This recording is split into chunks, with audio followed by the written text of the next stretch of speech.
You know, bosses always say that a good employee is hard to find, but they always get mad when we play hide and seek.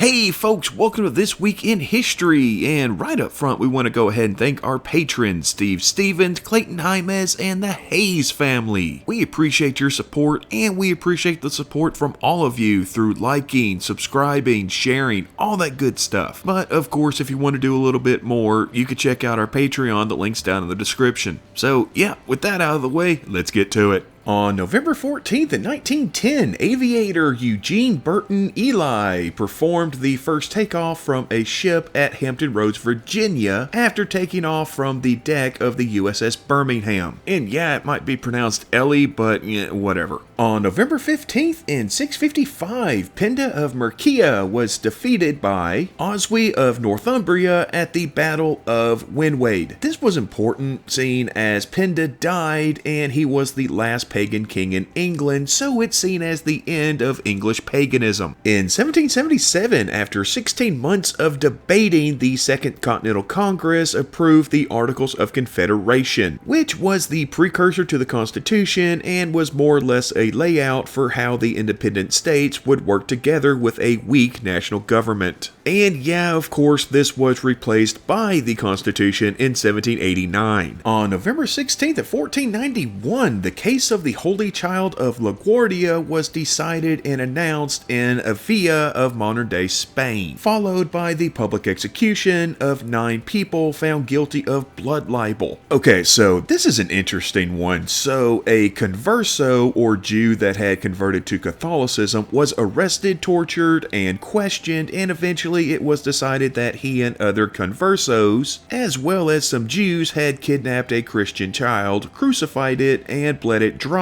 in order to use its blood to be part of Jewish rituals. Now, of course, that didn't happen. We have zero evidence of any child going missing or any bodies showing up or anything that could prove this happened. But we're talking about the Iberian Peninsula in the 1490s, so yeah, none of that really mattered. In fact, this case was one of the driving forces for Isabella to pass the Alhambra Decree, which called for the forced expulsion or conversion of all Jews the following year. And speaking of old Ferdinand and Isabella, on November 17th in 1511, the Treaty of Westminster was agreed to by Ferdinand on behalf of Aragon and Henry VIII on behalf of England, helping to form the Holy League, which also included the Holy Roman Empire, in a pledge of mutual aid against the French. In 1856, Fort Buchanan was established in modern-day Arizona in order to help keep control over the new land acquired in the Gadsden Purchase. It was abandoned due to constant warfare with local Apache in 1861, but was sometimes occupied during the Civil War until it was completely burned down by the Apache in 1865. On November 18th in 1210, Holy Roman Emperor Otto IV was excommunicated by Pope Innocent III after marching an army to Rome and demanding the Pope overturn the Concordat of Worms. Now, this was important because Otto spent the next little bit trying to get the Pope to take it back, and while he was busy in Italy, his empire was being attacked by Denmark. This led to the election of a new leader, Otto fighting a civil war, joining up with England's John to take on the new emperor and Philip II of France, and eventually Otto being deposed. On November 19th in 1794, the United States and Great Britain signed Jay's Treaty, which was an attempt to resolve lingering issues left over from the American Revolution, as well as stave off war between the two. It was rather divisive among the American people and is seen as the reason for the creation of deep political divides between the two parties, at the time the Federalists and the Democratic Republicans, that more or less still exist today. On November 20th in 1407, a truce was agreed to by political rivals John the Fearless, Duke of Burgundy, and Louis of Valois, Duke of Orleans. However, Louis would be surrounded by 15 men and stabbed to death 3 days later by John's order. Okay, yeah, that's not how truces work, John. That's not how truces work. In 1739, the Battle of Portobello, no, it was not fought over mushrooms, well, that we know of, took place between the British and Spanish during the War of Jenkins' Ear, which was also part of the War of Austrian Succession. It was a major win for the Brits, who took over the important Spanish port in Panama. And that's just gonna about do it for this week, but we'll see you back here next week. Same squirrel time, same squirrel channel. Y'all be happy, y'all be healthy, and y'all come back now, you hear?